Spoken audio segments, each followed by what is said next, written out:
So this day, and as always, wanting to talk about relationships and seeing how you can be able to evolve and be able to become even better. I like saying this every single time. But the quality of life you live is always based on the quality of relationships that you have. And if at all you cannot be able to manage your relationships better, with yourself, with others, and even with God, then automatically, dear listener, you shall be struggling in other areas of your life. Remember that all things that we do are based upon the fact that we are in relationships and we thrive and we are designed as human beings to live in relationships. So, what I begin with this year is something very straightforward, that what are the decisions that we can make this year about our relationships. So I'm coming with 10 relationship decisions for 2021. 10 relationship decisions for 2021. This again comes from the genesis of what I've said before. But the quality of life you live as an individual is based upon the quality of relationships that you have. And dear listener, we cannot run away from that reality. We cannot run away from that reality. But some of us are depressed, we are stressed, we are battling lots of things because the quality of our relationships that are in our lives, they are struggling. So what decisions can I make this year that can ensure that I have a better management of my relationships and those that are next to me? Number one thing that you have to do this particular year, dear listener, is decide to love yourself as though no one else will ever love you. Decide to love yourself as though no one else will ever love you. One thing we do as human beings is you love yourself with change. And that is a crisis. What do I mean you love yourself with change? You love yourself with change means this.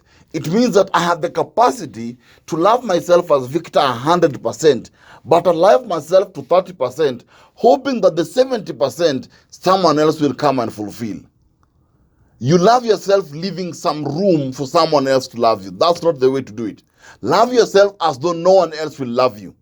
Because the reality of life is this, is no one else will love you on this planet as you love yourself. That is the reality. Yes, on a spiritual point of view, you say no one will love you like God. But the reality of the fact of this fact is this, is that as a human being, if I don't choose to love myself like no one ever will, yani jipende ni kama hautaipendwa. This protects you from people who come into your life, dear listener, and behave as though they are God. This protects people who come to your life and act as though they own you, act as though they're giving you oxygen, because you already loved yourself before they came. So that is decision number one. Decision number two, dear listener, is this. You have to make a decision to forgive those who hurt you. You have to make a choice to forgive those who hurt you, even if they will never apologize and they will never change. You have to make a choice to forgive them. One of the things you'll do to yourself that will hamper your growth in a new year is when you're moving in with baggage from last year. Watu walikosea last year February kwa birthday, ratios, nini, you're carrying them to new year. No. Is listen, I'm beginning with a clean slate. You hurt me, but I choose to forgive you. You betrayed me, I choose to forgive you. Does this mean we reconcile? I've always said forgiveness is not reconciliation. But it gives me an opportunity to be free. Because when I'm free and I've forgiven you, then I can love again. I can trust again. I can smile again. If I choose not to forgive you, then I will not be able to do it. Number 3, my personal favorite, refuse and reject the people in your life who use you, misuse you, and abuse you. Refuse and reject the people in your life who use you, misuse you, and abuse you. I like saying this every single time. If you don't know these people in your life, take time and know. All of us have someone in our life who uses us, misuses us, or abuses us. Every human being has such a character. These characters are always there. They're in an abundant supply. But I have to make a choice as a person to say, you will not misuse me. No.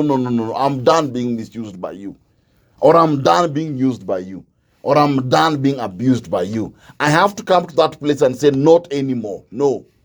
You can't always be calling me the time you want a favor. Wakati unataka a favor is when you remember me. When there are no favors, hata haunikumbuki.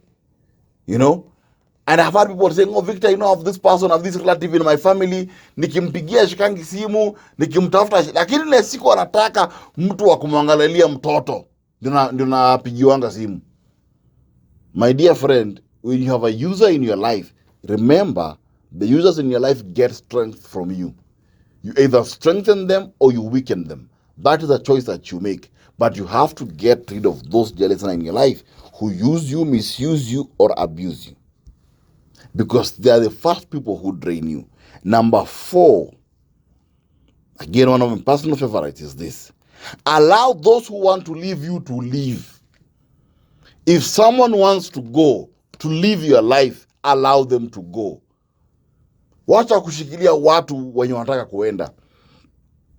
If you are dating someone and they woke up in the morning and they said, you know what, this is not working, I want to move on in the life, mwambie feel free. If someone wakes up in the morning and anakwambia I want a divorce, mwambie ni sawa. I know this might cause a riot somewhere, but the reality I believe in life is this. Those who are supposed to leave you in life leave you. That's the fact. Hata upigane, you fight. Those who are to leave you, leave you. And that is a sad truth. We might come up with very many things and say, oh, you know, it is good we fight for our marriage, it's good to fight for our families. I am for fighting for marriages. I am for fighting for a family. But I am not for fighting for someone who wants to go. If someone wakes up, if my wife wakes up and says, I want to go, it makes no sense, dear listener, to invest your entire year fighting for that person to stay. For them to say they are going, they have already come to a conclusion that they are not getting what they want where you are. And the worst thing you want in your life, note this before I go on the break, the worst thing you want in your life is to force someone to stay who wanted to go. That is the worst relationship you can have in your life. That your husband wanted to leave, na ukamforce akabakia. Na akabakia because alifosiwa na wazee. At the elders of our tribe met my husband and convinced him to stay. My dear, you'd rather have a cockroach in your house than have that human being. And that is a fact. Those who want to go, allow them to go. Because those who are not of your life will not stay. Those who are for you will always stay. I'll be back after this short break. And I'm Victor Salamba, this very wonderful Friday morning, dear listener. I'm talking about relationship decisions that you can make for this new year. Relationship decisions you can make for this new year. And I began by saying that the first one, just to go through very quickly, I said, number 1, love yourself like no one else will ever love you. Number 2, forgive the ones who've hurt you. Number 3, refuse to be used, misused, and abused. Number 4, I said, allow those who want to go. Don't fight for those who want to leave you. They are not part of your story. Number 5 is now yourself. Walk away from those, dear listener, who are holding you back. Who are these people? Walk away from those who tell you can't do it. You can't make it. You're not good enough. Walk away from those who are negative in your life. Translation is this: as much as people can walk away from your life, you also have the power to walk away from people. You also have the power to walk away from people. And this year, look at yourself and ask yourself, who do I need to walk away from this year? Who do I need to cut away from this year? One of the biggest detractors to human beings being able to attain their dreams and their goals, dear listener, is normally their social circle. Our environment always determines our ability to succeed in life. And you must always sift through your environment and realize relationships you have to walk away from. Some people won't walk away from you unless you walk away from them. And that is a fact. Kuna watu, they'll be there to eat, feed, and finish you. That unless I choose to walk away from you, you won't walk away from me. Utanimaliza. So I have to know in my life, who do I walk away from? Those who say, Victor, you can't. You will never become. Oh, it's always like this. Those naysayers in your life, get rid of them. Because remember, my dear friends, your life is as good as what you hear. Your life is always as good as what you hear. Because what you hear is what you become. So if that is my truth every day, you can't start a business. You can't succeed in a marriage. You can't become. That is my truth. That is my truth.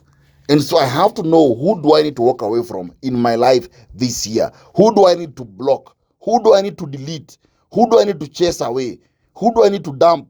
Kuna mtu mahali lazima awachwe. That is the nature of life. Number 6, protect the relationships that matter most. Protect the relationships that matter most. What relationship in your life matters most to you? Protect it. Is it your wife? Is it your children? Is it your husband? Is it your relationship with God? What relationship is important to you? Protect the relationships you cherish the most. There is no need to protect a relationship with the neighbor at the expense of the relationship with your son. That makes no sense. There's no point in protecting a relationship with a school at the expense of your own child. That doesn't make sense. Which relationship do you choose to protect? Because you have to choose. I'll protect my marriage and I'd rather end it. Because my mother is a threat to my marriage and I want to protect my marriage, I'll protect my marriage. This also helps people in your life to know where they stand. Number 7, invest in activities that will help your relationships mature. Invest in activities that will help your relationship to mature. If you can't invest in your marriage, if you can't invest as a parent, if you can't invest in friendship, then when and where does that relationship grow? My dear friends, it will never grow. Invest in activities that will help your relationships to mature. If you are married, look for things you can invest in. Invest in a course, invest in a holiday, invest in something that will make your relationship mature. Relationships need investment, dear listener. They always need investment. Choose this year to say, I'll invest in my marriage. I'll invest in parenting. I'll invest to be a better friend. What will I invest in? At times, investment is not even money. At times, investment is saying, fine, this year I'll make the decision to call all of my friends. I never called them last year. I'll call them this year. That is an investment in its own right. Number 8, choose not to be a consumer. Make a decision that your relationships this year will not be one where you are the consumer. Translation in English, be a giver this year. Give in your relationship, don't be a taker. Usikuwe unangoja tu kupewa na mimi mnanifanyia. I find this in marriage counseling every time. You tell a couple, you tell a particular man, do this for your wife, Victor, and what about me? Consumer. What about me? What about me? Make a decision that this year, if anyone is in a relationship with me, connected to me in any single way, they will find a giver. They will not find a taker. And that's very important, dear listener. Number 9 is this. Make a decision, dear listener, not to be selfish. Make a decision not to be selfish. You have to find the balance between selfishness, dear listener, and self-interest. Find the balance. Because some of us spoil our relationships because we are selfish. Na hakuna kitu ngumu kuambia mtu dunia like you are a selfish person. That hurts them so much. But in truth, selfishness is an enemy to relationships. I must choose not to be selfish. Yes, I want to maintain my self-interest. For example, it's in my self-interest to get to heaven. So if I choose to say I want to wake up in the morning to pray, it's in my self-interest to get to heaven. That is important, yes. It's in my self-interest to have a good peace of mind. That is important. But it is selfish for me to hurt my wife, but I may be able to feel happy. Now that is selfishness. Choose not to be selfish. And last, number 10, decision in your life this year, which is number 10, dear listener, is pray for your enemies. Pray for your enemies. Ombea wale wanakuchimbia, wale wanakuchukia. There are those who hate you for free. In life, you'll always have people who hate you because of your name. They'll hate you because of your height. They'll hate you because of your color. They'll hate you just because it is you. They'll hate you because you are blessed. And there are those who hate you simply because you are breathing. In other words, as a human being, you are not always vying for office. But always pray for those who hate you. Pray for those who fight you. Pray for your enemies. Because your prayer for them protects your heart from whatever wickedness they do. Your good intentions to pray for them protects you from their malice. Always pray for your enemies. It is the most effective way to disarm them in the dark. While they are planning against you and you are praying for them, your prayers will always neutralize that which they plan against you. It's one of the simplest tricks to survive backbiters, backstabbers, and betrayers. Always pray for them. always pray for them, waombe wabarikiwe, ili wakibarikiwa they can be focused on those who are backstabbing them, then they'll forget backstabbing you. I'm Victor Salamba, and this reflection will be available on my Facebook page, Victor Salamba, during the course of the day, dear listener.